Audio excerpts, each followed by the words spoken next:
Hoy tenemos con nosotros a Juan Ramón Rayo, él es el decano de la Universidad de las Hespérides, economista y divulgador de principios sociales y económicos liberales, es decir, de una sociedad donde se coloque a la persona en el centro y se respete el proyecto de vida de esa persona. ¿Qué tal, cómo estás, Juan Ramón? ¿Qué tal? Muchas gracias por la invitación y la entrevista. ¿La introducción bien? Bien, bastante bien, sí, bastante acertada en destacar aspectos, bueno, pues tanto de mi vida profesional, decano de la Universidad de las Hespérides, que es un proyecto que acabamos de iniciar lleva iniciado mucho tiempo, pero de cara al público, a través del cual se puede inscribir la gente para cursar estudios oficiales de grado y de posgrado, pues hace poco más de medio año. Estamos en los primeros cursos de lanzamiento y la verdad es que el proyecto de momento está funcionando muy bien, tanto interna como externamente, es decir, los alumnos están muy contentos y nosotros estamos muy contentos con los alumnos y con los nuevos alumnos que van llegando. Es una universidad donde, bueno, ya he dicho, oficial, pero online, es decir, no es la universidad tradicional donde uno acude físicamente a clases, sino que todas las clases son online, de manera que se puede apuntar cualquier persona desde cualquier parte del mundo y acceder en ese sentido a un título oficial europeo, que quizás sea uno de los hechos o rasgos más distintivos de este tipo de universidad online. Y además, pues bueno, yo como decano de la Escuela de Grado, de alguna manera he estado encima de la elaboración de los planes de estudio de los distintos grados, especialmente de los grados de Economía y Finanzas. Por lo tanto, son grados que, si bien cumplen, no queda otra, con la regulación española, sí tienen en la medida de lo posible un enfoque, no voy a decir liberal, porque eso es más ideológico, pero un enfoque de escuelas económicas algo más heterodoxo o algo más plural del que suele haber en la universidad convencional. Así que, bueno, por ese lado, de la parte profesional de la biografía, de esa nota profesional de la biografía bien traída, y la nota si lo queremos, de participación en la vida pública, como intentando transmitir y divulgar ciertos principios que, como bien has dicho, colocan a la persona en el centro del ordenamiento jurídico y moral, el individualismo jurídico y el individualismo moral y el individualismo político, es decir, que las sociedades existen para que los individuos puedan vivir y convivir persiguiendo su propio proyecto de vida. Las sociedades no existen como un fin en sí mismo para sobreponerse o imponerse sobre los individuos e instrumentalizar a los individuos a alcanzar fines que, en el fondo, aunque se vista de fines de interés general, son fines de ciertos individuos que se apropian del término interés general para subordinar al resto de personas a su propio proyecto individual. Y eso es lo que el liberalismo intenta evitar. Lo que busca el liberalismo es que haya igualdad jurídica a la hora de establecer una estructura básica de derechos, dentro de la cual, una esfera de autonomía individual, cada uno persiga, como bien has dicho, su proyecto de vida sin pisotear los proyectos de vida de otras personas. Antes de, fundar universidades y ser uno de los economistas más importantes del mundo, exagerado eso. Naciste en Benicarló. No sé si podrías hablarnos de tu infancia y de los jóvenes y de los valores que te inculcaron tus padres. Bueno, realmente, si uno observa quizá el posicionamiento que yo tengo ahora, uno podría pensar que vengo de una familia donde desde pequeño se me han intentado inculcar ciertos valores ideológicos o morales muy alineados con las ideas que tengo ahora, porque efectivamente, como dices, mi identidad personal está muy ligada con mis ideas políticas o mis ideas morales. Prácticamente entiendo que si alguien me conoce y piensa en Juan Ramón Rayo, pues pensará a día de hoy en liberalismo o en ideas liberales, a favor o en contra, pero en cualquier caso lo asociará. Y claro, uno puede pensar, bueno, pues si tienes estas ideas, probablemente desde pequeño te hayan ido orientando, guiando, incluso inculcando algunas de estas ideas. No es así. Mis padres o mi familia más extensa no es una familia politizada, no es una familia ideologizada, no es una familia que esté como muy obsesionada o muy preocupada por ciertos valores liberales, ni siquiera probablemente supieran en su momento que era el liberalismo. Ahora supongo que un poquito más sí lo sabrán por el hijo que les ha tocado, pero aún sin inculcarme de una manera deliberada ciertas ideologías. Bueno, yo sí me crié en un ambiente bastante libre, bastante autónomo para vivir mi vida como quería, respetando obviamente pues, las normas de convivencia familiar, siempre con mucho respeto hacia el proyecto de vida que personalmente pudiese escoger, no guiándome ni diciéndome has de estudiar esto, has de estudiar lo otro, has de trabajar en esto, has de trabajar en lo otro, has de salir o has de entrar de casa. No, es decir, se me dio autonomía con responsabilidad para que viviera mi propia vida y bueno, no sé hasta qué punto esa forma de crianza ha podido influir luego en mi visión sobre el individuo y sobre la sociedad, pero desde luego es una actitud de respeto hacia los hijos y de responsabilización de los hijos que sí es bastante compatible con la filosofía política que ahora mismo promuevo. Y bueno, aunque digas que quizás un poco exagerado, sí que es verdad que hay rankings que te colocan como uno de los economistas. Bueno, sí, pero son rankings. No, tampoco es un ranking. No le daría mucha importancia. Hombre, si mides la importancia en términos de influencia a través de redes sociales, pues sí, claro, sí debo de ser uno de los economistas en redes sociales más influyentes del mundo.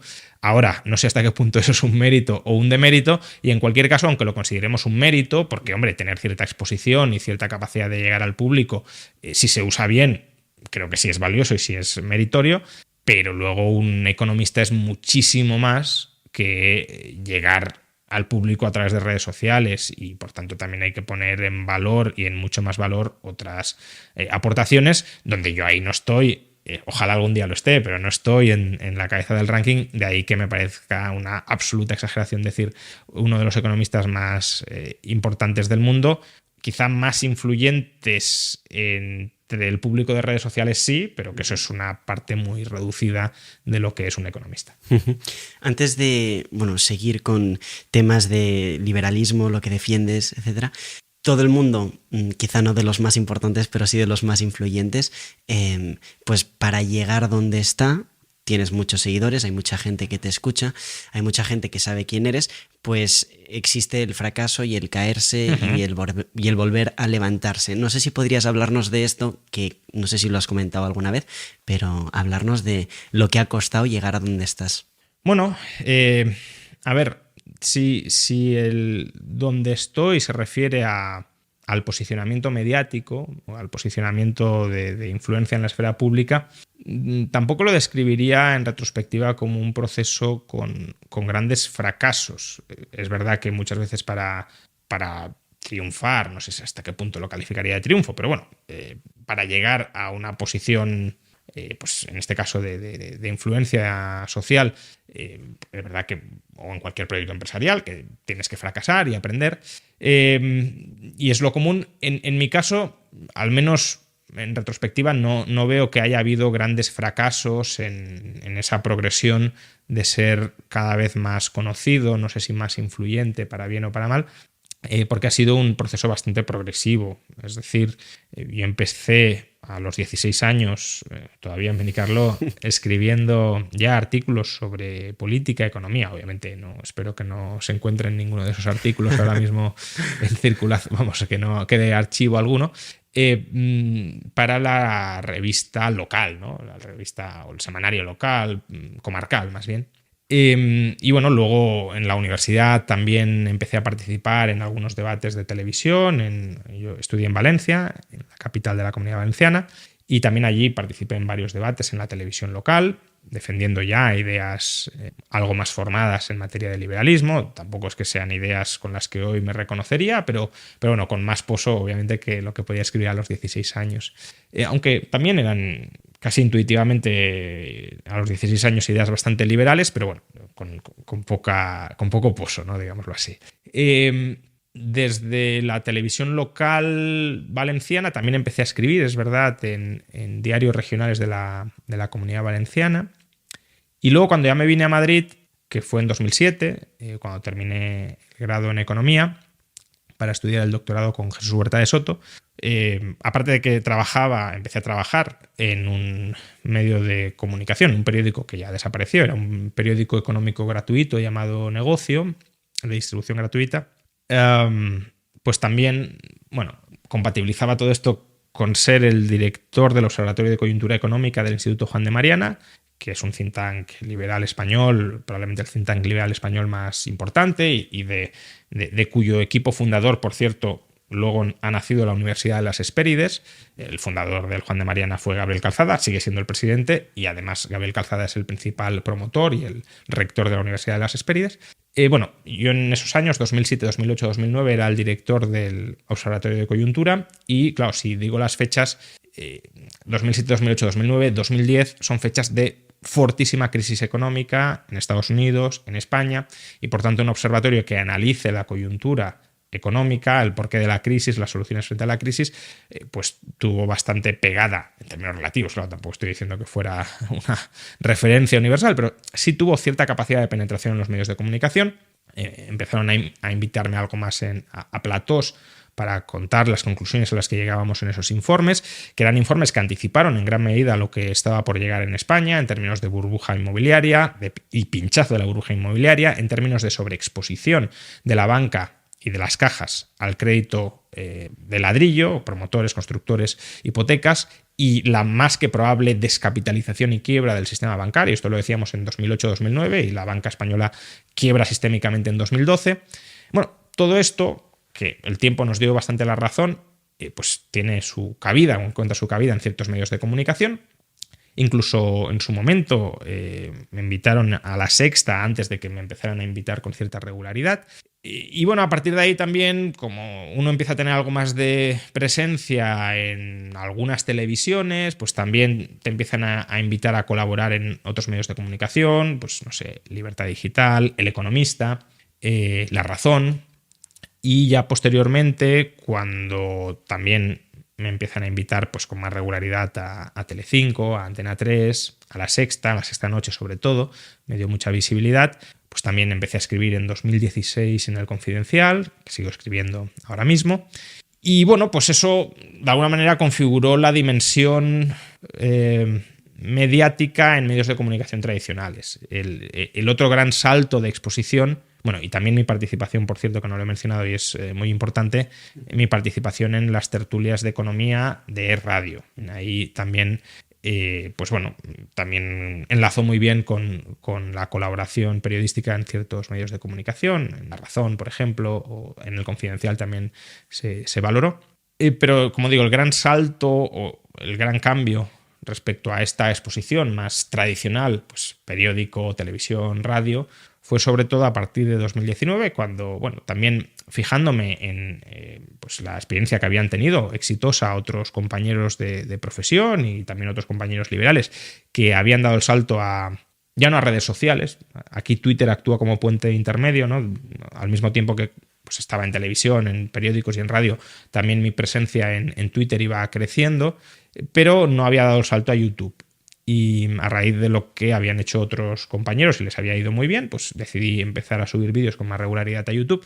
Y ahí es cuando de alguna manera yo creo que está ya más el conocimiento de mis ideas o la divulgación de mis ideas, porque bueno, llego a mucha otra gente que no llegaba por medios tradicionales. Consigo, no solo yo, en general este tipo de redes sociales, que mucha gente que a lo mejor no se leía un artículo en prensa o que no escuchaba una tertulia de radio o que solo veía ciertos zascas en televisión que son pues 30 segundos o un minuto, pues que se exponga a un discurso de 8, 10, 15 minutos hilado y coherente, con razón o sin ella, pero coherente internamente, más o menos, cosa que en televisión no podía suceder, porque si te dan 2 minutos seguidos de exposición en televisión ya es muchísimo, con lo cual solo puedes decir 4 frases sueltas y desilvanadas y no se ve la lógica en conjunto de lo que estás intentando exponer, no digo solo en el campo liberal, sino en cualquier otro campo, ¿no? Uh-huh. Y entonces, esa presencia creciente en YouTube, yo creo que sí me ha permitido tener muchísima más exposición de la que tenía antes,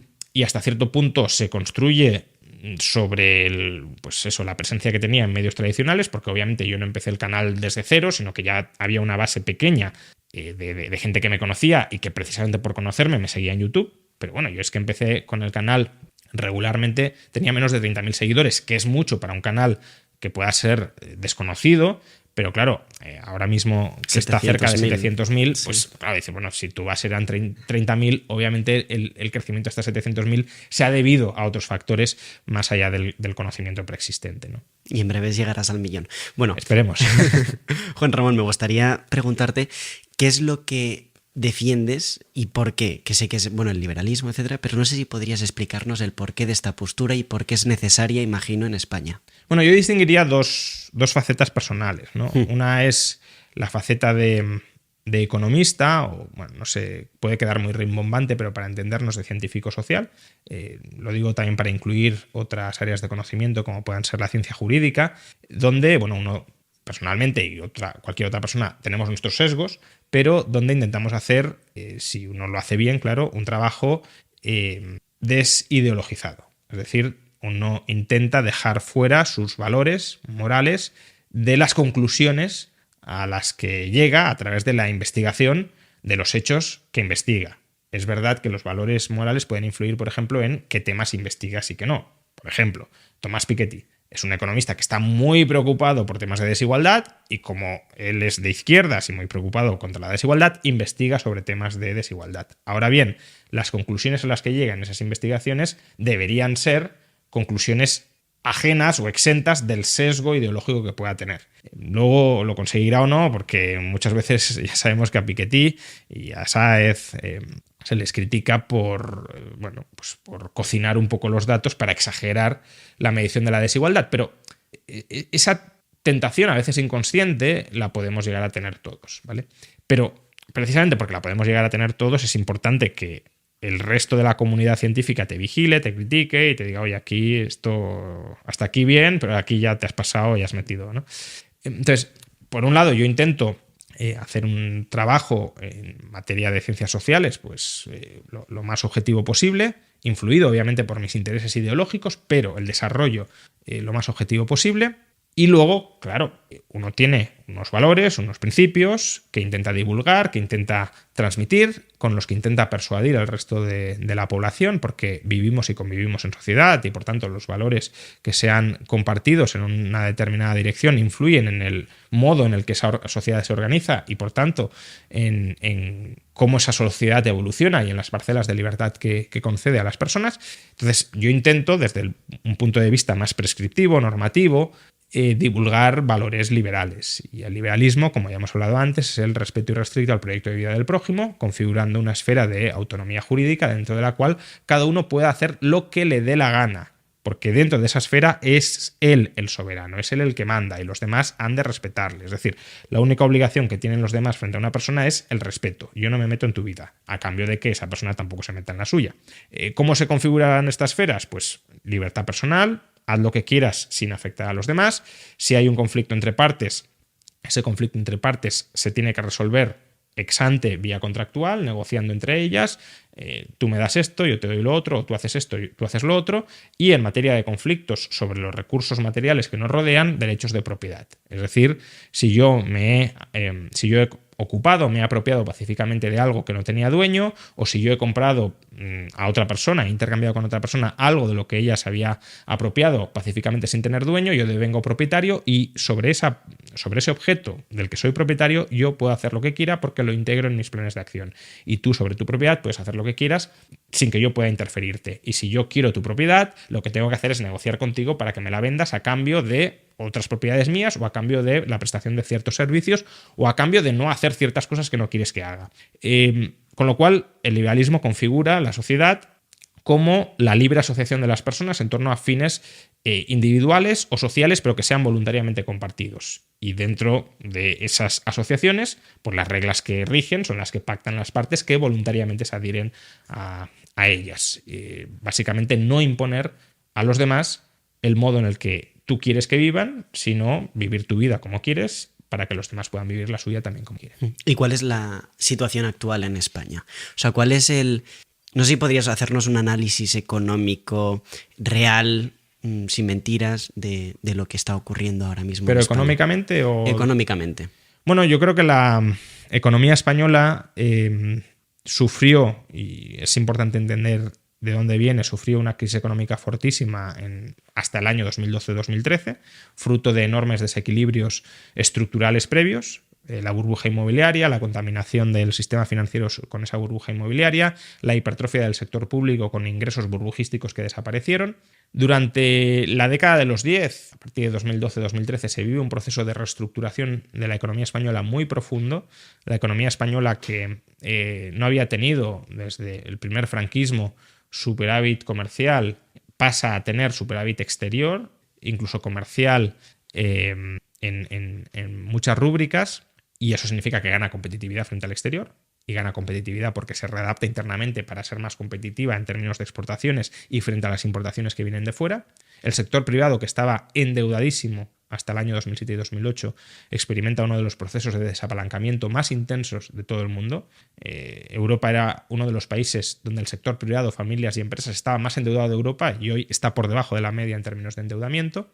Y el sector público emprende un proceso de racionalización, de ajuste de ingresos y gastos, con mucho endeudamiento acumulado, pero se acerca, 2018-2019, a un déficit por debajo del 3%, ¿no? O encaminado a bajar del 3%. Bien, en ese momento llega la pandemia, 2020, y este proceso de saneamiento de la economía española, que había empezado, bueno, incluso podríamos decir que empezó con Zapatero, aunque sobre todo empezó a pesar del gobierno con Rajoy y se extendió durante el primer gobierno de Sánchez, se ve interrumpido por la pandemia. España es uno de los países más afectados por la pandemia, tanto porque reacciona muy mal al comienzo frente a ella, cuanto porque es una economía muy expuesta a sectores que se ven muy perjudicados por la pandemia, como es el turismo. Pero la pandemia es afrontada internacionalmente con estímulos muy potentes, tanto monetarios como fiscales, que generan ciertos desequilibrios, pero que no son desequilibrios exclusivos de una economía nacional en concreto, como puede ser la economía española. Es decir, se genera internacionalmente un movimiento inflacionista como consecuencia del abuso, sobre todo por parte de Estados Unidos, de los déficits fiscales, de una política monetaria extremadamente laxa, y esa inflación pues termina conduciendo a una reacción antiinflacionista en forma de subidas de tipos de interés muy intensas. España en ese contexto no es especialmente partícipe, es decir, no es que España en ese contexto hiciera mucho más y mucho peor que el resto, sino que más o menos hizo lo que el resto, y dentro de Europa incluso podríamos decir que su posición financiero-fiscal fue positiva porque es una de las principales receptoras de fondos europeos, con lo cual dentro de Europa se la ha mimado mucho a España, a Italia, porque eran los países más afectados económicamente por la pandemia y se les intenta ayudar adicionalmente. Cuando se levantan las restricciones de la pandemia y la recuperación económica en todas partes va más rápido de lo que se había anticipado, en España nos encontramos con una recuperación interna por recuperación del turismo sobre todo, pero no solo del turismo, también de servicios no turísticos que con la pandemia se empiezan a desarrollar más, servicios a remoto, donde España se adapta muy bien y da un rebota, o más allá de rebotar, ¿no? Da un salto cualitativo importante, y a esa recuperación interna se le suma la ayuda de los fondos exteriores. Con lo cual ahora mismo la situación de la economía española es una situación que va mejor que Europa, no es para echar cohetes, porque los crecimientos del 2 y pico son ligeramente por debajo de la media histórica de España, pero en el contexto europeo son crecimientos muy positivos, porque Europa o está en recesión o está al borde de la recesión, y es una economía que no acumula desequilibrios muy importantes, no desde luego desequilibrios que la aboquen a la destrucción o a una crisis. Yo creo que cuando hablamos de problemas económicos en España, seguimos teniendo muy en la cabeza la experiencia de la crisis de 2007-2008 como si la siguiente volviera a ser igual. Y hay que tener presente que las crisis como la de 2007 y 2008 son crisis que suceden una vez cada 40, 50 o 60 años. Por tanto, uno puede decir, bueno, España va a entrar en crisis, ¿no? Va a entrar en recesión. Pero eso no significa que vaya a regresar a la situación de 2007-2008. Es decir, el peor escenario al que se puede enfrentar España, que podría ser una recesión, no significa que vuelva a quebrar todo el sistema financiero, que la economía vuelva a caer un 10%, que volvamos a tener un 26% de paro. No tiene por qué ser, no se dan los desequilibrios para que eso suceda. Con lo cual, es una economía que está creciendo más que la media, que no está acumulando en el sector privado desequilibrios muy importantes, pero sí es una economía, y esta sería la nota más claramente negativa de España, donde sigue habiendo mucha deuda pública y donde el Estado en los últimos años ha reducido su déficit público hasta volver al entorno del 3%, no manteniendo el sector público a raya, sino disparando el tamaño del sector público a costa de disparar la presión fiscal sobre los ciudadanos, que es otra forma de cuadrar las cuentas. No es la que nos gusta a los liberales, que sería con menos gasto público y menos impuestos, es con más gasto público y más impuestos, pero incluso eso es menos malo que disparar el gasto público, no subir impuestos y abocar al país a una crisis fiscal, ¿no? Entonces, esa es la situación de España. No es una situación idílica ni mucho menos para los liberales. El gobierno cada vez es más poderoso, la administración pública cada vez pesa más. No es una situación tampoco extremadamente boyante en términos de crecimiento, pero comparativamente lo está haciendo España bastante mejor. Es verdad que con más ayuda de Europa que otros países.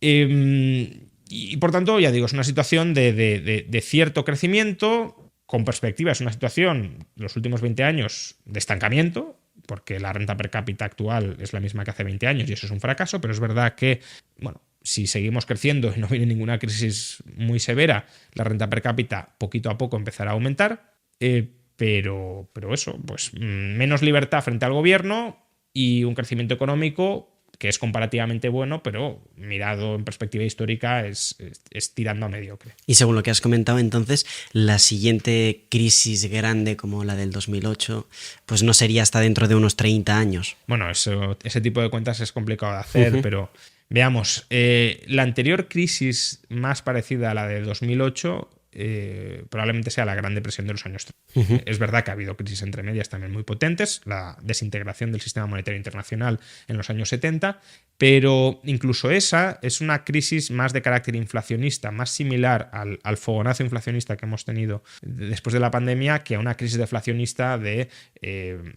quiebra del sistema financiero, hundimiento del valor de activos inmobiliarios, etcétera, ¿no? Eso yo ahora mismo no lo veo en España. Es decir, España no ha acumulado en los últimos 10 años los desequilibrios que sí acumuló hasta el año 2007-2008, y esos desequilibrios que no se han acumulado afortunadamente son los que podrían desatar otra crisis de ese estilo, y por eso ahora mismo en España yo no veo una situación similar a la anterior, lo cual no significa que no pueda entrar en recesión. España en algún momento entrará en recesión, como han entrado otras economías.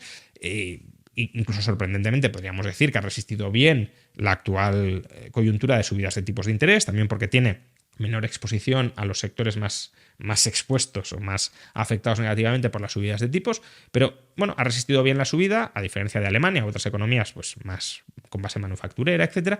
Pero bueno, en algún momento llegará una recesión. Ahora, esa recesión, insisto, estamos muy influidos por cómo fue la crisis de 2007-2008, porque marcó a la sociedad española, es lógico, como la Gran Depresión marcó a Estados Unidos, pero claro, eso no significa que todas las crisis tengan ese mismo perfil. ¿Y cómo o de qué carácter podría ser esa crisis, esa recesión? Y luego también, ¿cómo podemos prepararnos cada uno de nosotros? ¿Cómo me preparo yo para una crisis? A ver, una recesión pues es más o menos la situación en la que está Alemania u otras economías europeas.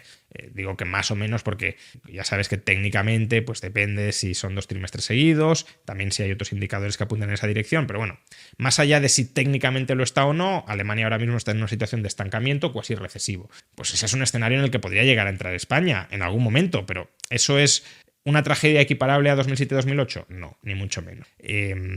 Al igual que tuvimos recesión en 2001, por ejemplo, bueno, pues o España tuvo una recesión en el 93-94, que es verdad que la tasa de paro se disparó mucho, pero tampoco, bueno, y devaluamos, etcétera, pero no fue una situación de quiebra generalizada del sector financiero, ¿no?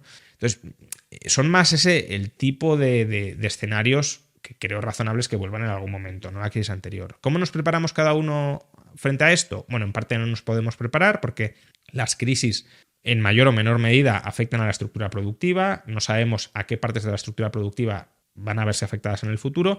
Nuestra especialización pues de capital humano, de formación, se puede ver afectada. Pues en el año 2007-2008 los arquitectos fueron barridos. ¿Por qué? Porque si no se construyen hacen falta tantos arquitectos en España. Bueno, pues si hay una reestructuración de un sector económico donde hay una especialización en capital humano muy determinada y ese sector económico se viene abajo, pues los que hayan estudiado eso se van a descapitalizar formativamente, ¿no? Claro, ¿cómo anticipas cuál es el sector que se va a ver afectado en el futuro? Es muy complicado. Eso no significa que no nos podamos preparar de ninguna manera frente a las crisis. No se puede evitar totalmente el riesgo de crisis, pero obviamente si uno construye o va construyendo un patrimonio personal propio, cuanto más amplio y cuantioso mejor. Obviamente eso no depende solo de la voluntad, sino también de la capacidad financiera de cada cual. Pero si uno va ahorrando y reinvirtiendo progresivamente para construir y mantener e incrementar un patrimonio personal propio, ¿eso qué hace? Pues te sirve de colchón frente a las situaciones de crisis. Que pierdes tu empleo, que te descapitalizas formativamente si tienes ahorros de los que echar mano. Primero, el hecho de no tener empleo te permite seguir gastando hasta que encuentres otro empleo, y segundo, si te descapitalizas, incluso según cuál sea la magnitud de tu patrimonio, puedes tomarte un año sabático, entre comillas, para estudiar algo distinto a lo que te habías formado para reinsertarte en el mercado laboral en condiciones distintas en las demás, ¿no? Entonces, la forma de reducir la incertidumbre a través del sector privado, pues una de ellas es esa, es el ahorro personal. El Estado intenta reducir la incertidumbre a través del estado de bienestar, pero bueno, esa no es la forma en la que los liberales lo promoveríamos y lo conseguiríamos.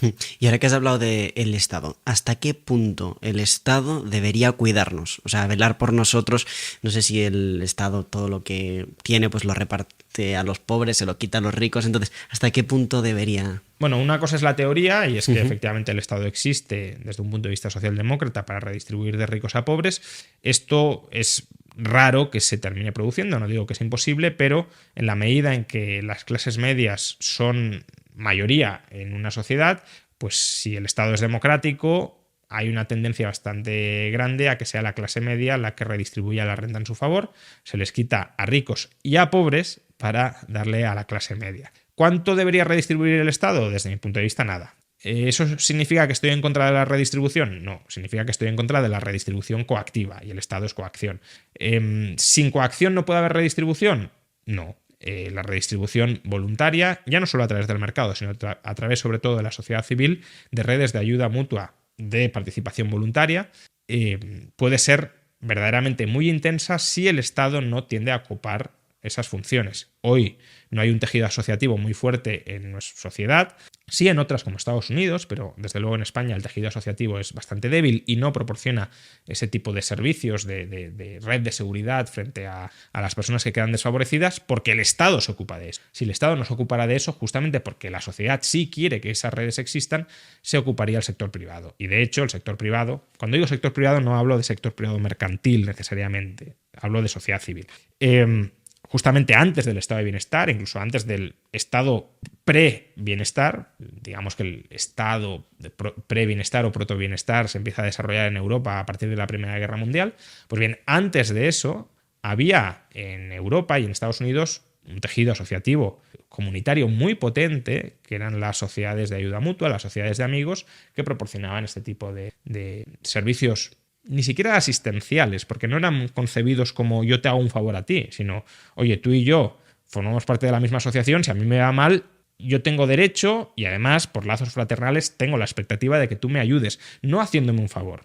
Cuando un familiar ayuda a otro, no le hace un favor. Hombre, a ver, podemos conceptualizarlo así, pero que no lo entendemos como, oye, que te estoy haciendo un favor y me lo vas a tener que devolver, porque aquí yo soy el que tiene la sartén por el mango y tú te pliegas a lo que yo te digo, ¿no? Se entiende que hay una reciprocidad dentro de la familia, sobre todo si es bien avenida. Pues bueno, en las sociedades de amigos funcionaba igual. Y eran sociedades muy amplias, muy diversas, muy variadas y que podían perfectamente haber constituido la base de una sociedad de bienestar sin la coacción estatal. Por desgracia, el Estado, las redes oligárquicas de los políticos, de los funcionarios, de los burócratas, reemplazan esas redes de asistencia voluntaria. Los sindicatos también formaban parte, por cierto, de esa red. Eran sindicatos de adscripción voluntaria donde los trabajadores, si se quedaban desempleados, ¿qué hacían? Echaban mano de la caja del sindicato. ¿De qué se nutría la caja del sindicato? De subvenciones públicas, ¿no? De las aportaciones de los trabajadores afiliados a ese sindicato, que entendían que estaban haciendo una aportación a un fondo común de la que ellos se podían ver beneficiados en el futuro si les afectaba el desempleo o si querían ir a la huelga y no cobraban durante esos días, pues ¿de dónde obtenían ingresos? Pues de esa caja común, ¿no?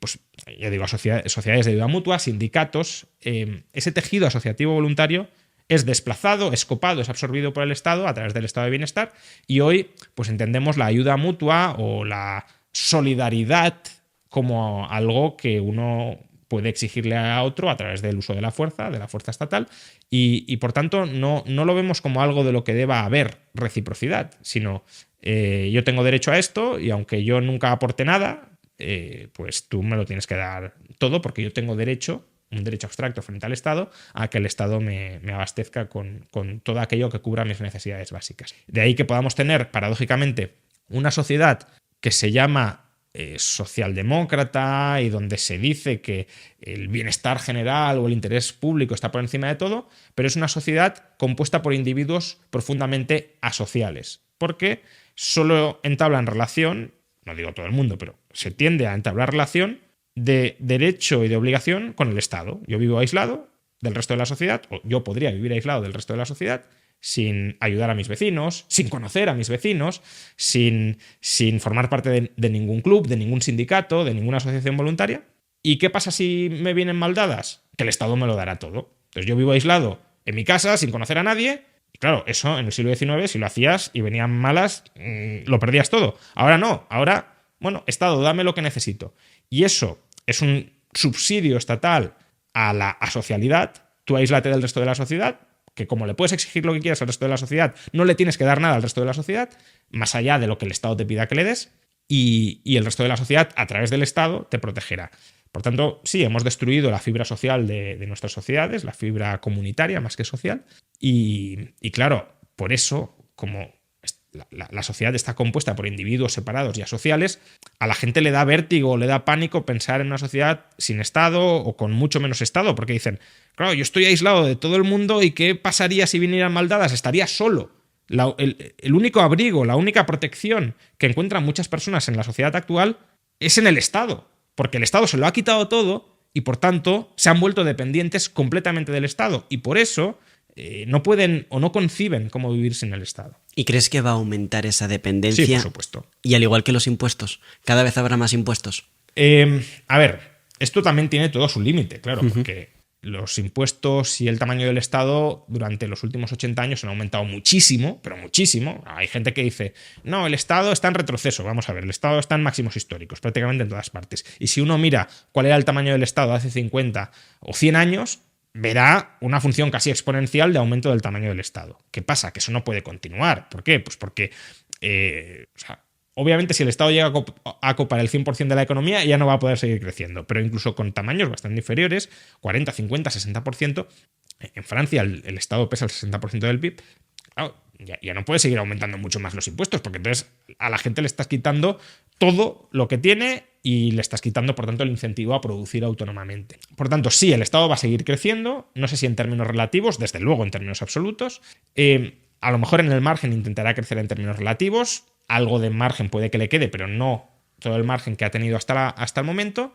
Pero desde luego lo que sí que va a promover sin duda alguna el Estado es seguir manteniendo a las personas aisladas y separadas y no asociadas las unas con las otras, porque sabe que si las personas aprenden a vivir de manera independiente al Estado, y pueden hacerlo en muchísimos ámbitos, probablemente en todos, pero desde luego en muchos ámbitos, el Estado se vuelve prescindible. Y si el Estado se vuelve prescindible, ¿cómo justifica la coacción sistemática que ejerce sobre la sociedad? La puede justificar hoy en día porque lo consideramos imprescindible. Y por tanto, claro, si tienes que estar ahí, aunque tengas que usar la coacción, no tengo alternativa. Pues sí, te compro la coacción.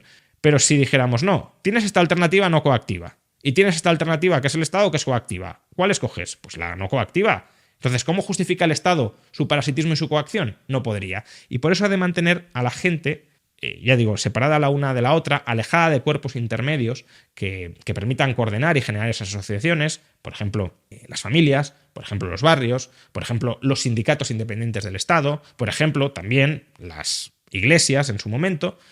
Todo eso son cuerpos intermedios que generan lealtades entre los individuos distintas del Estado y que el Estado se ha encargado de ir rompiendo para que la única lealtad que exista en cada individuo sea hacia el Estado. Y que, por tanto, la persona leal es la persona obediente, la persona que ciegamente agacha la cabeza y dice todo lo que me pidas lo voy a hacer.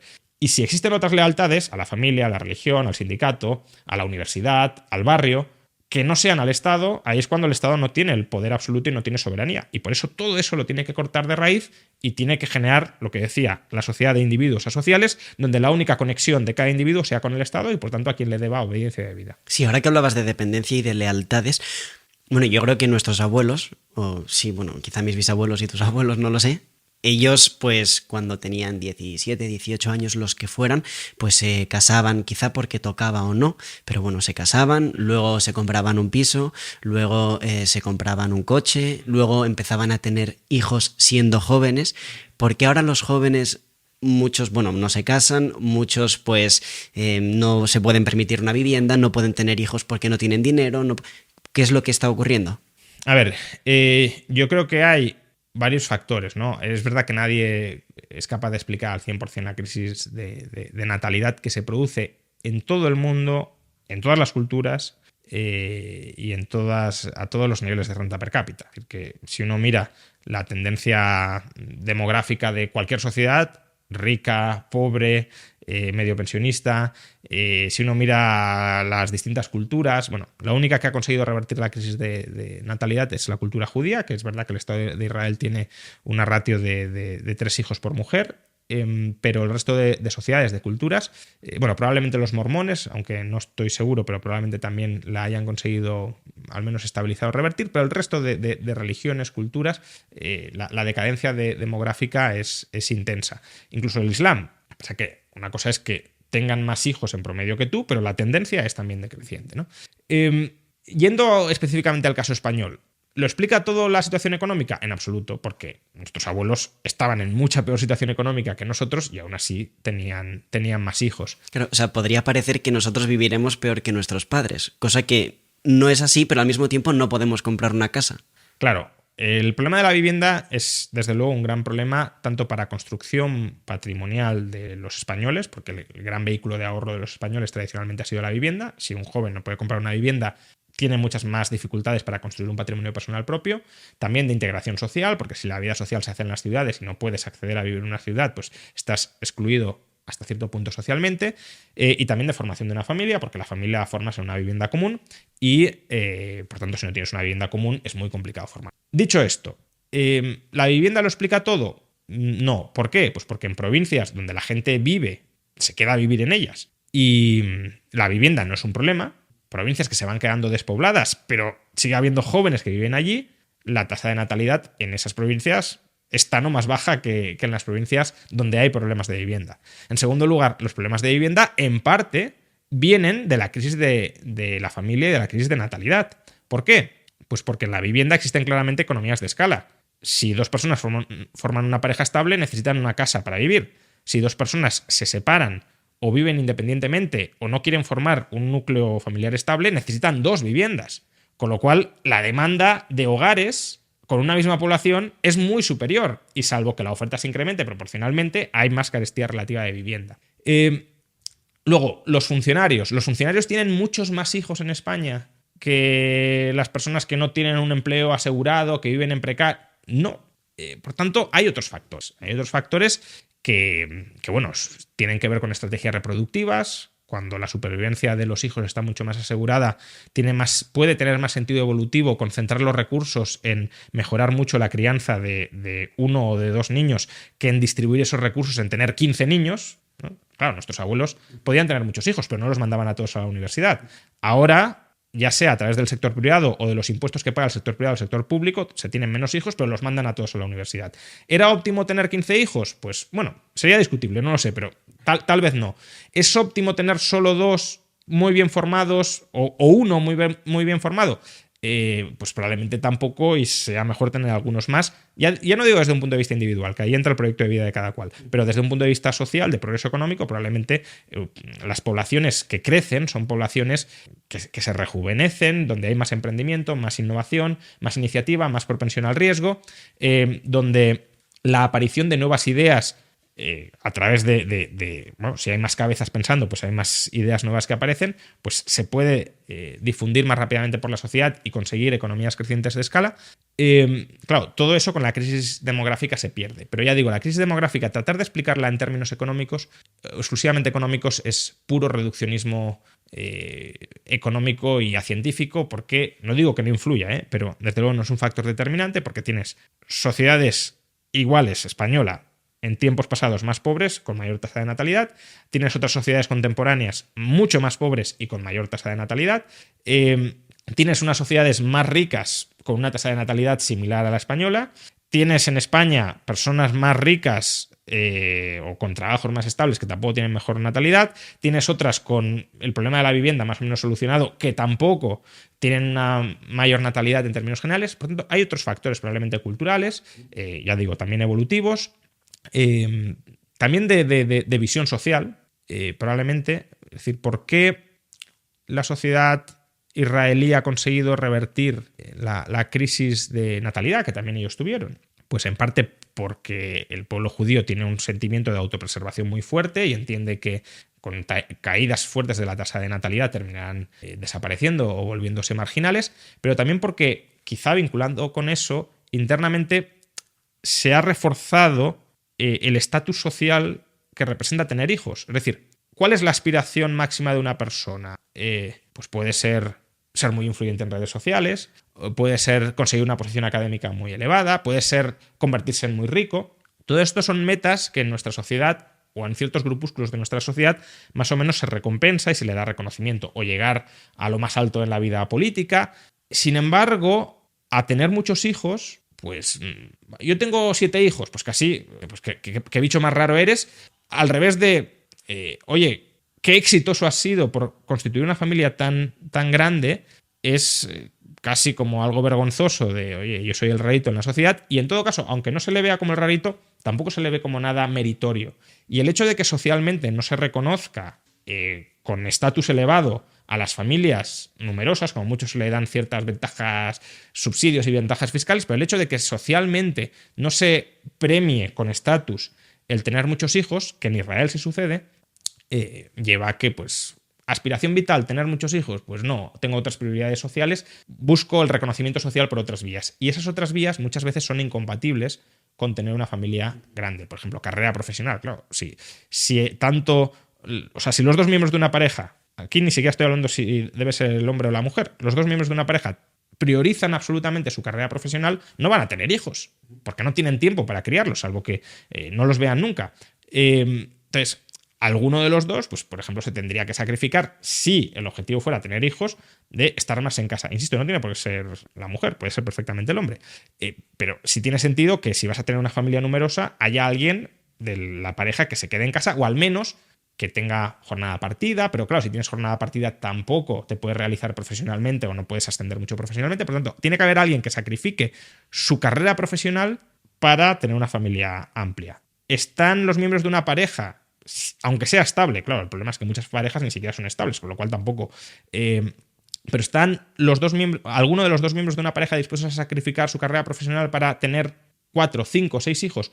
Probablemente no, en su mayoría. Y si hay otras prioridades sociales antes que tener hijos, pues no se tendrán hijos, se dejarán aparcados y se buscarán excusas para racionalizar por qué no tienes hijos. Me gustaría tener, claro, si todo lo demás que implica renunciar si todo a lo que tienes que renunciar para tener hijos, no tuvieras que renunciar a ello, sí, me gustaría tener hijos. Ya, pero esa no es la decisión realista que tienes que tomar. La decisión realista es, si tengo hijos, tengo que renunciar a esto. Ya no digo en términos de gastos, sino en términos, ya digo, de realización profesional o incluso de vida de ocio. ¿Estoy dispuesto a renunciar a esto? No, pues si no estoy dispuesto a renunciar a esto y priorizo esto sobre tener hijos, pues no tendremos hijos. ¿Y se debería ayudar más o promocionar más las familias numerosas? Porque no sé si también el gran reto del siglo XXI podría ser también demográfico, porque ¿cómo se mantiene una economía sin personas? No, hombre, la economía se puede mantener. Lo que pasa es que puede tender a ser una economía estancada, una economía sin innovación, porque son los jóvenes los que suelen emprender, los que se suelen exponer a mayores riesgos, porque tienen tiempo a reponerse y a levantarse. Una persona de 70 años no le vas a decir, no, invierte todo tu ahorro en una startup a ver si sale suena la flauta. No, obviamente no. Eso por un lado. Por otro, el hecho de que haya mucha gente, pues eso, si una persona alcanza una nueva idea, esa nueva idea se aprovecha de ella toda la sociedad, no solo esa persona. Por tanto, en sociedades muy amplias tienden a emerger más ideas por mera probabilidad cuantitativa, y esas ideas, al difundirse, permiten la elevación del nivel de vida de toda la economía. Entonces, sí, si entramos en un entorno de estancamiento o de recesión demográfica, que es al que vamos, la tendencia o la consecuencia de ello será una menor capacidad de innovación, un declive declive del ritmo de innovación y de emprendimiento, y por tanto un menor dinamismo económico. Eso con la salvedad, claro, de que la inteligencia artificial no consiga acercarse a la singularidad o superarla, porque en ese caso, claro, si podemos crear inteligencias no humanas, pues eso ya te permite multiplicar el número de cabezas, incluso sobrehumanas, que piensan y que innovan, con lo cual ahí no habría un problema de demografía. Si el problema de la inteligencia artificial, o sea, si la inteligencia artificial no avanza hacia tanto, sí que tendremos un problema de falta de cabezas pensantes y emprendedoras. ¿Se debería revertir desde el Estado esa situación? Pues digo lo mismo que antes. Yo creo que sí sería positivo que se revirtiera esa situación, pero no estoy a favor de que se revierta a través de la vía coactiva. Antes decía, yo no estoy a favor de la redistribución coactiva de la renta. ¿Significa que estoy en contra de la redistribución voluntaria de la renta? No. De hecho, creo que es muy positivo generar ciertos mecanismos de mutualización de riesgos para protegerte frente a la adversidad. Pero han de ser voluntarios. Pues aquí lo mismo. Creo que hay que subsidiar el tener hijos a través del Estado por la vía coactiva. No. Creo que es bueno y que habría que promover socialmente por la vía no coactiva el tener hijos, por ejemplo, revalorizando el significado social de tener hijos. Sí, porque creo que una sociedad con una natalidad elevada, con una tasa de natalidad elevada, es una sociedad, ya digo, que se rejuvenece, que se vuelve más emprendedora, más innovadora y por tanto que desata potencial de crecimiento económico. Cambiando un poco de tercio, Ramón. El otro día, leí que los sueldos de más de 56.600 euros pagarán una cuota de solidaridad para sostener las pensiones en 2025. Entonces, no sé si podrías hablar un poco de qué es lo que está ocurriendo con las pensiones. No sé si los jóvenes vamos a tener pensiones. A ver, pensión... No sé si va a petar todo. Pensión siempre vamos a tener, en el sentido de... el problema aquí es que los gastos del sistema van a superar los ingresos del sistema. Y precisamente por eso están intentando rascar por todas partes a ver dónde incrementan los ingresos, porque no quieren reducir los gastos o no quieren contener el crecimiento de los gastos, porque ni siquiera es cuestión necesariamente de reducirlos, sino de contener su crecimiento. Entonces, dicen, bueno, pues vamos a rascar por aquí, rascamos por allá y a ver si afloramos todo el dinero que necesitamos, ya no para no tener déficit, sino para que ese déficit no sea inmanejable. Ahora, el peor escenario, ¿cuál sería? Pues que pete todo, como has dicho, y que haya que reajustar financieramente la seguridad social. ¿Y qué significa reajustar financieramente la seguridad social? Pues recortar gastos. Ahora, ¿recortar gastos significa que las pensiones van a caer a cero? No. Porque la seguridad social seguirá teniendo ingresos, y bastantes ingresos, y esos ingresos permitirán pagar cierta pensión. ¿Cuánta pensión? Pues bueno, lo veremos si llega a estallar todo, si se llega a descontrolar todo y si llegan a no cuadrar las cuentas. Pero aún así, no pensemos que es que cobraremos 100 euros. No, las pensiones que en promedio se van a poder pagar, incluso en escenarios muy estresados, son pensiones bastante más altas. Ahora bien, eso no significa que sean... O sea, el gran peligro no es que nos quedemos sin pensión. El gran peligro es que terminemos teniendo una pensión bastante menor de la que esperábamos tener. ¿Por qué? Porque cuando uno se va acercando a la jubilación, sabe que cuando se jubile sus ingresos laborales van a desaparecer. Yo dejo de trabajar, dejo de cobrar. Claro, si yo tengo X ingresos salariales, esos ingresos salariales me permiten un cierto nivel de gasto al que me he acostumbrado. Me he comprado una determinada casa en un determinado barrio, tengo unas ciertas aficiones, o cuando me jubile quiero hacer determinados proyectos que no podía hacer antes cuando trabajaba, y para eso voy a necesitar unos ciertos gastos que con mi salario me los puedo permitir. Pero sin mi salario me los puedo permitir.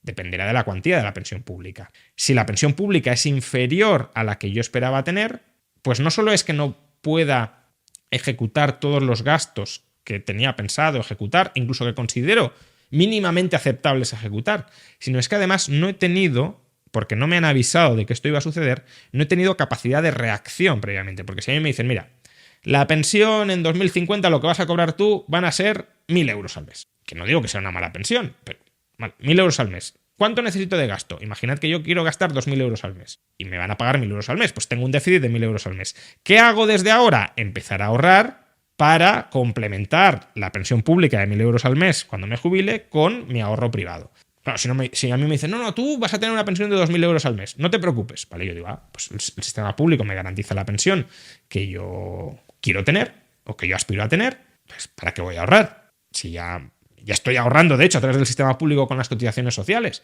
y ya con la cuota de solidaridad y todo esto, pues vale. Entonces llego a los 65 y me dicen, no, la pensión no será de 2.000, será de 1.000. Ahí ya no tengo capacidad de reacción. Me han estado engañando y cuando llegue a la jubilación me encontraré con que pues baja la marea y con que estoy desnudo y con que no tengo no tengo capacidad ya para construir mi patrimonio que me permita sufragar los gastos que yo querría sufragar a partir de la jubilación. Ese es el gran peligro. Y de ahí la importancia del ahorro. Claro, sí, la importancia del ahorro. A ver, el ahorro yo creo que es una virtud que en general hay que promover porque las sociedades capitalistas se llaman capitalistas porque se basan en la acumulación de capital. Y el capital se acumula a través de la inversión y la inversión en última instancia se financia con ahorro. Por tanto, para que una sociedad capitalista esté cada vez más capitalizada, y la capitalización es lo que mejora nuestros estándares de vida a largo plazo, necesitamos el ahorro. Creo además que una sociedad que mira a largo plazo, es decir, que ahorra, es una sociedad que alinea mucho más los comportamientos individuales con el progreso social que una sociedad cortoplacista donde cada persona diga yo voy a vivir mi vida. Insisto, respetable, ¿eh? Lo que hemos dicho al principio de respeto y respeto al proyecto de vida de cada cual, eso no significa que no podamos opinar, ¿no?, sobre el proyecto de vida de cada cual. No podemos coaccionarle, pero podemos decir, oye, creo que te estás equivocando con tu proyecto de vida. Claro, si uno tiene un proyecto de vida que no mira más allá del mes, pues hará lo que tenga que hacer y al cabo de un mes, pues si no se habrá preparado para vivir al mes siguiente. Y las decisiones que tome hoy pueden ser incoherentes con las que le gustaría tomar dentro de un mes, pero porque no las ha tenido en cuenta. Uno puede decir, no, yo no voy a estudiar, no me voy a formar porque quiero vivir de joven alocadamente. Perfecto. Pero eso es compatible con el proyecto de vida que vas a querer construir a partir de los 25 o de los 30 años. Ah, es que no me lo planteo. Vale, entonces hay una contradicción entre el modelo de vida que estás viviendo ahora y el que vas a querer vivir después. Si la tomas conscientemente, vale, yo sé que a partir de los 25 o de los 30, como no he estudiado, pues los empleos que voy a... Vale, pues oye, si priorizas el corto plazo al largo plazo conscientemente, no hay problema. Vamos, no hay problema, creo que te estás equivocando, pero no te estarás equivocando, no te vas a sentir defraudado. No vas a mirar atrás y vas a decir, me he equivocado, porque has tomado la decisión que tú has querido. Ahora, si tú dices, no, yo es que mi horizonte de planificación personal es el mes o es el año, ahí te vas a encontrar con que luego llegarás a los 25, a los 30, a los 35 y dirás, ay, es que no pensé, no tuve en cuenta, no me planteé cómo quería vivir mi vida en esas edades y por tanto las decisiones que he tomado antes pueden ser totalmente disfuncionales para las que querría tomar ahora. Y ahí sí que hay un error de planificación vital muy importante. Entonces creo que es muy importante mirar para el largo plazo. Mirar para el largo plazo suele estar muy relacionado con ahorrar, porque una vez te planteas que no solamente has de tomar decisiones hoy para tu yo presente, sino para tu yo futuro, también intentas proveer para ese yo futuro y eso es el ahorro.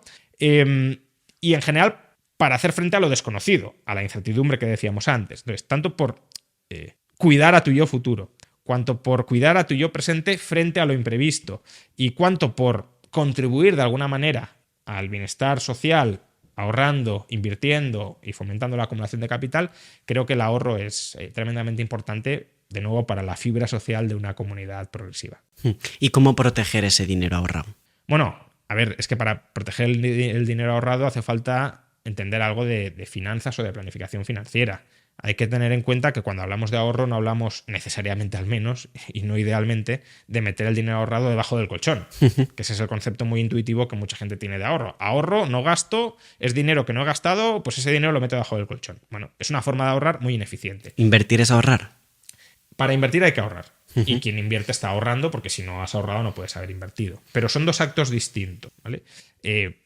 Salvo que incluyamos el atesoramiento, el meter el dinero debajo del colchón como inversión, que hasta cierto punto se podría considerar, pero si consideramos que la inversión es adquirir activos productivos, reales o financieros productivos distintos del atesoramiento, invertir es algo distinto a ahorrar. Es un segundo paso. Primero ahorro, primero restringo mi consumo y acto seguido selecciono qué activos productivos adquiero con esa capacidad de financiación que he adquirido al ahorrar. Entonces, claro, proteger tu ahorro, o sea, tu capital, si lo quieres, el capital puede estar expuesto a muchas amenazas. Una política puede ser la confiscación por parte del Estado, y la confiscación puede ser que te lo quitan, te lo expropian, o que te lo diluyen, por ejemplo, a través de inflación.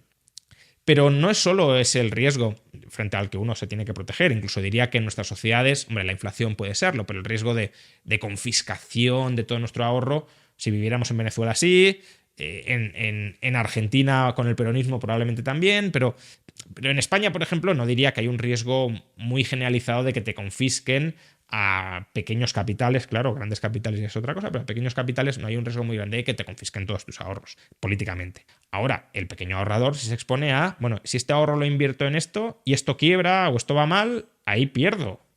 todo mi ahorro porque la inversión baja a cero. Con lo cual, para proteger el ahorro, a la hora de invertir es muy importante saber seleccionar en qué activos invierto y en qué activos no invierto. Y esto no es una ciencia objetiva, en el sentido de que las necesidades de planificación financiera de cada cual también influyen en los activos en los que haya que invertir. Es decir, no se trata de decir, estos activos son los buenos y estos son los malos. Por tanto, si los buenos son los buenos y los malos son los malos, todo el mundo debería invertir en los buenos. No, lo que es bueno o lo que es malo para cada persona depende de cuáles sean sus necesidades de planificación financiera.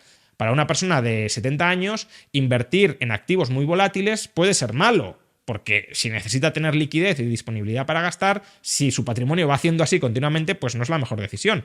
Para una persona joven, invertir en activos muy volátiles con un potencial de revalorización muy fuerte a largo plazo puede ser muy inteligente. ¿Y para Juan Ramón Rayo? Bueno, para Juan Ramón Rayo, yo tengo mi propia cartera de inversiones. Yo en general soy bastante tolerante, al menos con una parte importante de mi patrimonio, porque digamos que las necesidades más básicas las tengo cubiertas. Soy bastante tolerante a la volatilidad. Hombre, tampoco no pensemos que soy como partidario de una volatilidad tipo casino, ni mucho menos, pero la volatilidad promedio de la bolsa, que puede ser una volatilidad muy alta, es decir, que ciertas acciones suban a corto plazo un 60, un 70%, o te caigan un 50, un 60, un 70%, y eso más o menos lo puedo soportar. Claro, si una persona no es capaz personalmente de soportarlo, que esa también es una cuestión personal, no debería invertir en esos activos, porque cuando le caiga uno un 60 o un 70%, aunque haya invertido bien, en el sentido de que eso se vaya a recuperar, le entrará el miedo, venderá y perderá.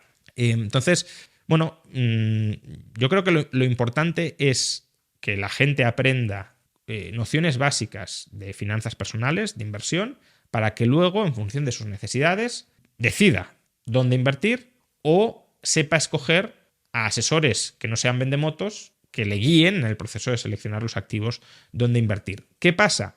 Que los incentivos para aprender sobre finanzas tampoco son muy grandes porque la mayor parte del ahorro que genera una persona, y toda persona ahorra, aunque no sea consciente, pero la mayor parte del ahorro de cualquier persona se lo queda al Estado y lo gestiona el Estado. Entonces, claro, si mis ahorros, por ejemplo, las cotizaciones sociales, si mis ahorros los gestiona el Estado, ¿para qué voy a aprender a gestionar mis ahorros? Si o no los tengo o son muy pequeños y por tanto el coste intelectual de aprender esto es grande y el retorno es nulo porque no tengo mucha capacidad de decisión sobre ello.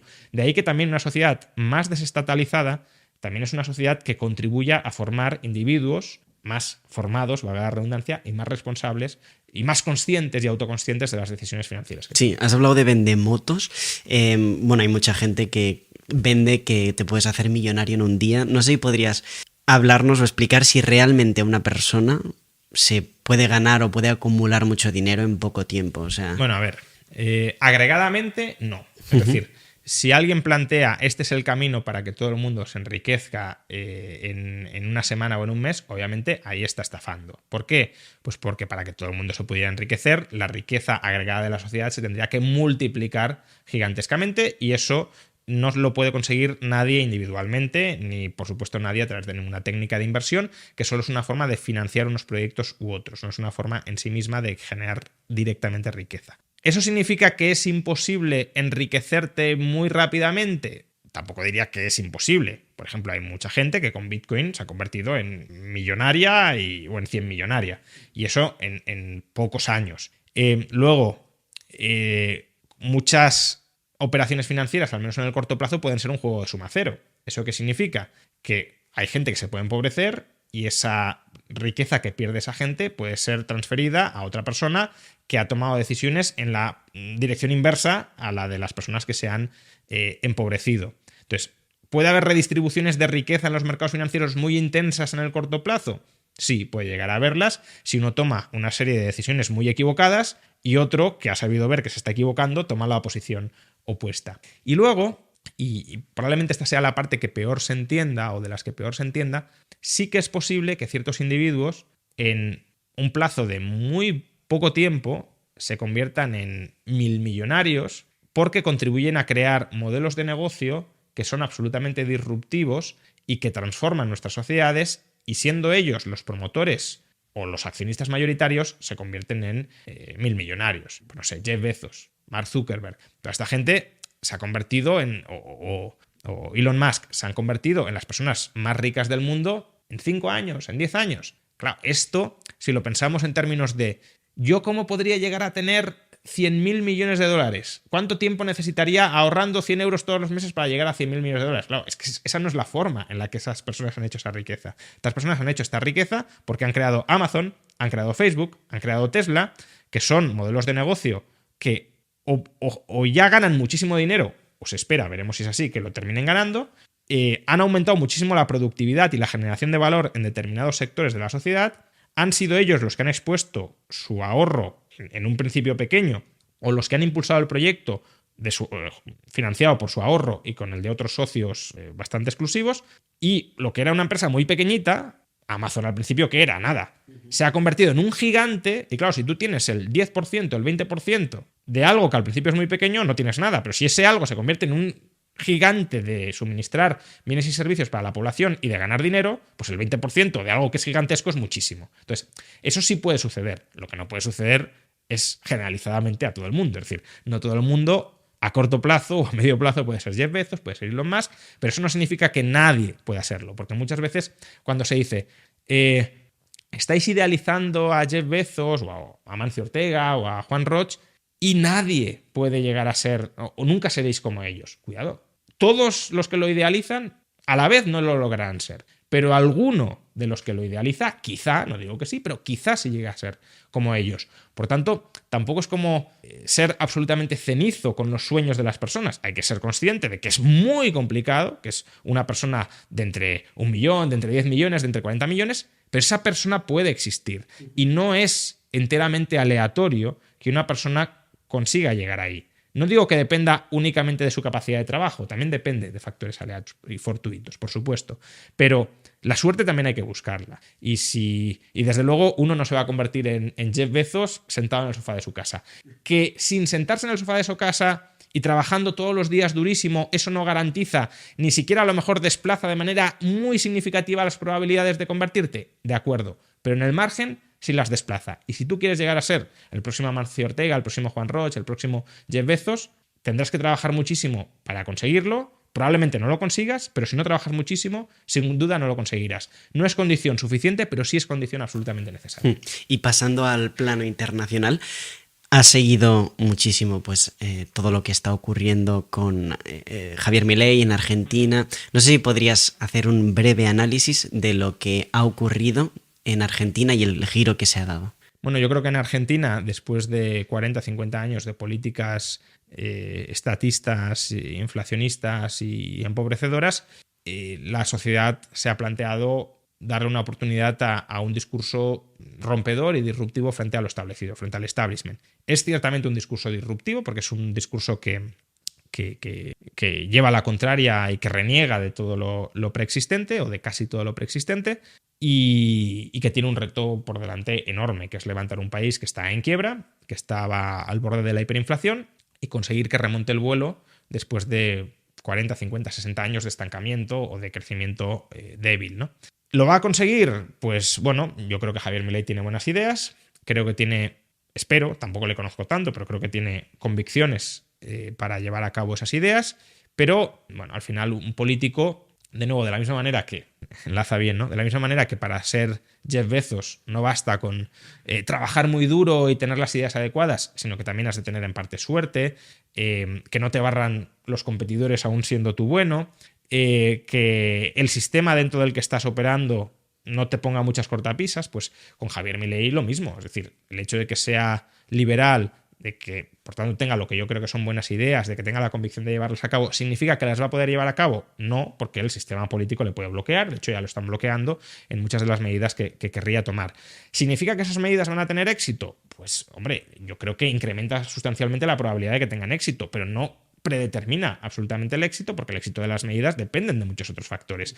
Depende incluso, es decir, por ejemplo, ¿por qué Argentina, por ejemplo, quiebra en el año 2001? Pues en parte por sus propios deméritos, es verdad, por su propio sobreendeudamiento interno, pero en parte porque Brasil devalúa el real en el año 97 y eso provoca una desviación de las exportaciones argentinas a exportaciones brasileñas. Es decir, se hunde la economía argentina como consecuencia de la devaluación del real. Claro, ¿Milei puede controlar que no devalúen el real? Pues obviamente no. Entonces, si te viene algún shock exógeno de estos, o imaginemos que el mundo entra en crisis, que Estados Unidos entra en crisis, claro, si esto te sucede, pues va a repercutir sobre tu economía al margen de las buenas o malas decisiones de política económica que tú tomes. Por tanto, creo que hay muchísima incertidumbre sobre lo que va a suceder en Argentina, pero yo creo que por primera vez en décadas sí hay una esperanza en el horizonte de que las cosas se hagan bien, salgan bien y de que Argentina abandone el estancamiento y el parasitismo inflacionista generalizado en el que ha vivido durante décadas. ¿Y podría haber un Milei en España o en otros países de Sudamérica o en África? Que tampoco sé por qué África, por ejemplo, está tan mal.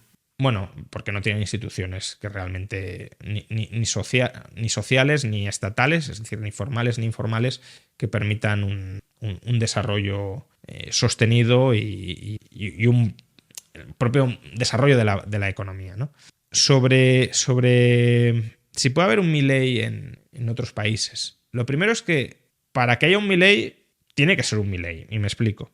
Hay mucha gente que ahora, en España y fuera de España, está diciendo que ellos son como Milei. No son como Milei. Es decir, Milei es una persona que conoce el liberalismo y que es un apasionado del liberalismo y que, al menos por lo que ha declarado, la política corrompe y ya veremos si eso cambia, pero al menos por lo que ha declarado, está dispuesto a que su carrera política fracase con tal de sacar adelante proyectos liberales. Otra cosa es que haga ciertas componendas de corto plazo, las está haciendo, oye, como mi objetivo último es reducir el tamaño del Estado, cerrar el Banco Central, no voy a sacrificar esos objetivos de largo plazo por ciertas batallitas políticas de corto. Pero mi objetivo sí es ese, es decir, mi objetivo no es perpetuarme en el poder, mi objetivo es, a través del poder estatal, lograr ciertos objetivos de desestatalización de la sociedad. Veremos, yo siempre mantengo cierta alerta con cómo pueden cambiar los políticos, pero bueno, de entrada esa es su aspiración. Bueno, mucha gente que dice que es como Milei, ni conoce el liberalismo, ni está dispuesto a sacrificarse por el liberalismo, o sea, no por el liberalismo como ideología, sino por las libertades de los ciudadanos, ni tiene realmente un proyecto liberal en la cabeza. Lo que quiere es sumarse a la ola de Milei y llegar al poder. Y eso pasa en España y fuera de España. Entonces, lo primero es que para ser como Milei hay que ser como Milei. Es decir, ya no digo en las formas y demás, sino ser una persona más o menos formada en esas ideas, creer en esas ideas profundamente y no anteponer tu carrera política a las ideas, sino las ideas a tu carrera política. Y luego, claro, para que haya un Milei y triunfe, ya se tienen que dar circunstancias mucho más extraordinarias. Yo creo, ojalá me equivoque, pero creo que un Milei en España no triunfaría. ¿Por qué? Pues porque en Argentina triunfa porque se dan unas circunstancias absolutamente excepcionales. Y es que tienes una inflación del 150%, que la clase política, o sea, y no la has tenido ahora, sino que la has tenido durante décadas, por tanto la clase política está totalmente desacreditada porque todos han intentado luchar contra la inflación y han fracasado. La gente dice basta y quiere probar y quiere experimentar con una persona que da un mensaje razonable, coherente, frente a la situación de lo que estaba ocurriendo, que incluso supo ver lo que iba a ocurrir cuando no estaba tan claro que fuera a suceder, y le dan un voto de confianza. En España la gente quiere iniciar una revolución, pues estará más o menos disconforme, pues el precio de la vivienda sube mucho, la calidad del empleo es mala, pero ¿están dispuestos a desarmar todo el statu quo en el que están viviendo y dar un salto de fe si lo queremos al vacío? No. Entonces, si llega alguien como Milei que dice, no sé, voy a privatizar la sanidad, la educación, las pensiones, voy a liberalizar todo el suelo para que se pueda... Ese mensaje, no digo que no pueda seducir a nadie, pero desde luego no va a seducir al ciudadano medio español porque no siente la necesidad de ser seducido por ese mensaje. En Argentina sí, era una urgencia cambiar de rumbo en una dirección o en otra. Afortunadamente ha sido el rumbo liberal y ojalá el rumbo liberal de sus frutos y satisfaga las expectativas de los argentinos. ¿Y en el mundo? La guerra China contra Estados Unidos, ¿quién va? Bueno, quizá ninguno de los dos, no lo sé, pero ¿quién va a ser la gran próxima potencia económica? Son coordenadas geopolíticas que se me escapan totalmente. O sea, no es mi campo de especialización la geopolítica, pero en general soy muy contrario a las restricciones del estilo de Estados Unidos y Europa contra China, porque, es decir, ¿por qué Estados Unidos y China con Trump y después de Trump y también la Unión Europea ahora están introduciendo restricciones al comercio con China? Porque se sienten incapaces de competir en ciertos sectores estratégicos con China, porque ven que China se está desarrollando en gran medida gracias al comercio, porque temen que el Estado chino se vuelva demasiado poderoso. Yo también lo temo, pero no porque sea chino, también temo que el Estado estadounidense se vuelva demasiado poderoso, o el Estado europeo. Pero claro, como ahí ya entran las rivalidades geopolíticas, el Estado estadounidense ve como una amenaza al Estado chino, y en parte es lógico que lo vea, el Estado chino ve como una amenaza al Estado estadounidense, y es lógico que lo vea, pues dicen, ¿cómo puedo mantener a raya o controlar el crecimiento del Estado chino y del poder y de la influencia geopolítica? Pues tratando de frustrar su desarrollo económico. Yo creo que eso es un error a largo plazo porque genera fricciones entre sociedades, genera animadversiones, en lugar de generar interdependencias, genera separación de bloques. De hecho, estamos hablando de eso, ¿no? De la desglobalización y de la regionalización del comercio. Por tanto, dos bloques separados que no se necesitan mutuamente y que, por tanto, el coste de entrar en guerra entre ellos se va reduciendo, porque si yo dependo de ti y entro en guerra contra ti, me cortas el suministro de algo que necesito. Ahora hay cada vez menos. Entonces, a largo plazo no permite una confluencia de intereses, sino la separación y el enfrentamiento de intereses. Y luego, a corto plazo, es que esas batallitas geopolíticas se efectúan a costa del bienestar de los ciudadanos, porque sabotear el desarrollo de China, por ejemplo, con los coches eléctricos. China es capaz ahora mismo de producir coches eléctricos de mayor calidad y más baratos que Europa. ¿Qué dice Europa? Pues vamos a impedir que los consumidores europeos compren coches chinos. Pues, oye, ¿por qué me vas a hacer comprar coches europeos eléctricos peores y más caros cuando puedo comprar coches eléctricos chinos más baratos y mejores? Ponte las pilas y compite. O, mejor dicho, no sabotees deliberadamente, en el caso de Europa, la industria de automovilística de motor de combustión, donde tú sí eres enormemente competitivo y de enorme calidad. Te cargas la industria del motor de combustión, abocas a Europa a competir en la industria de coches eléctricos donde no tiene una ventaja comparativa.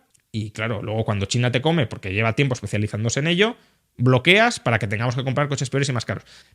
¿Eso por qué? Pues también para frenar el desarrollo de China y de su industria automovilística, y que el Estado chino no coja internacionalmente demasiado poder. Claro, pero esa batalla geopolítica es a costa del bienestar de los ciudadanos europeos. ¿Y esa batalla geopolítica podría llevar a un colapso económico global o algo? A ver, colapso económico global... antes de la era nuclear es muy complicado que se diera. A partir de la guerra nuclear, pues si se dan las condiciones para que haya un holocausto nuclear, pues claro, se podría generar.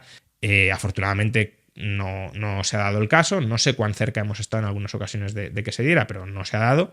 Es imposible que se dé en el futuro, ¿no? Siempre hay una posibilidad de que se dé.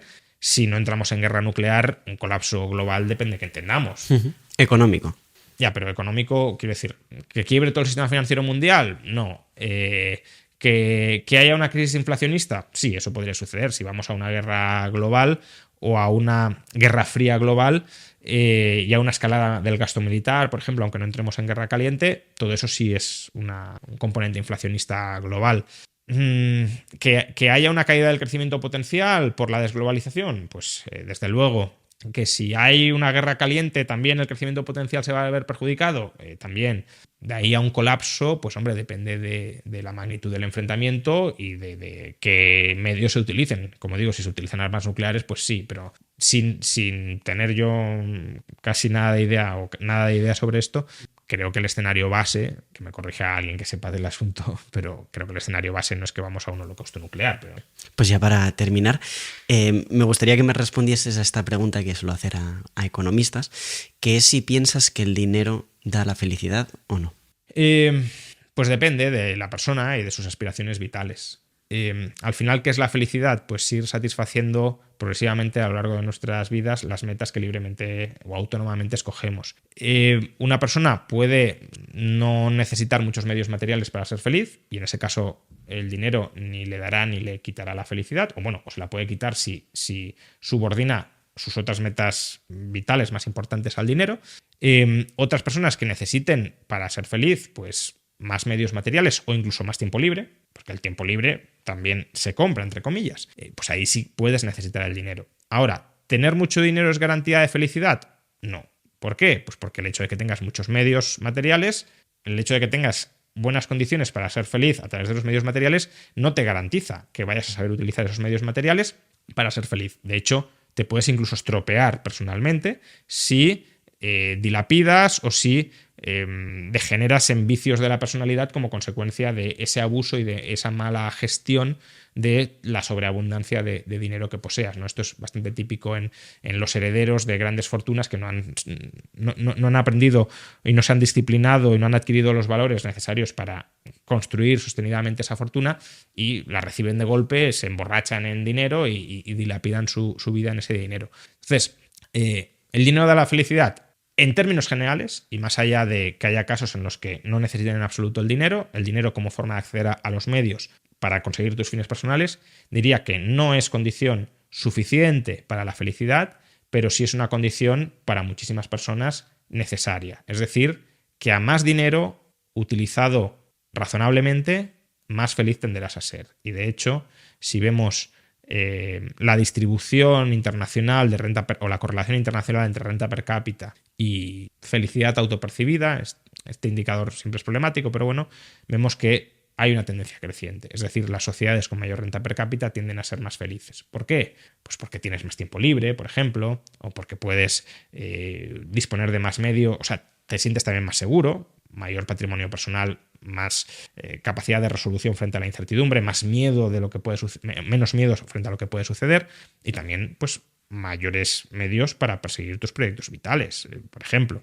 una persona puede decir, mi proyecto vital es ser artista y pintar cuadros. Claro, esto en nuestras sociedades cada vez, tampoco es que sea muy, pero cada vez puede ser más frecuente. ¿Por qué? Porque hay una acumulación previa de riqueza que permite que esa persona, aunque no sea una artista de masas, pues pueda a lo mejor ir manteniéndose. Claro, hace 500 años ni siquiera los artistas top se podían mantener por sí mismos. Entonces, si tu sueño es ser artista, lo podrás completar más fácilmente en una sociedad rica y si tienes dinero, o si tienes mucho dinero, oye, que mis cuadros solo le gustan a 3 personas, me da igual, porque es un disfrute personal, pinto porque a mí me gusta, no porque deba satisfacer necesidades ajenas, porque ya tengo el dinero para comprarles a otros pues, la comida, la vestimenta, los suministros básicos, etc. Entonces, ahí sí que te da un soporte material para ser feliz. Ahora, el error es pensar que meramente por tener eso vas a ser feliz y sobre todo subordinar toda tu vida a alcanzar lo que no deja de ser un medio para alcanzar otras metas que son obviamente más importantes que el propio medio que es el dinero. Pues eso es todo, Juan Ramón Rayo. De verdad que muchísimas gracias por haber estado este rato con nosotros. Nada, muchas gracias a vosotros.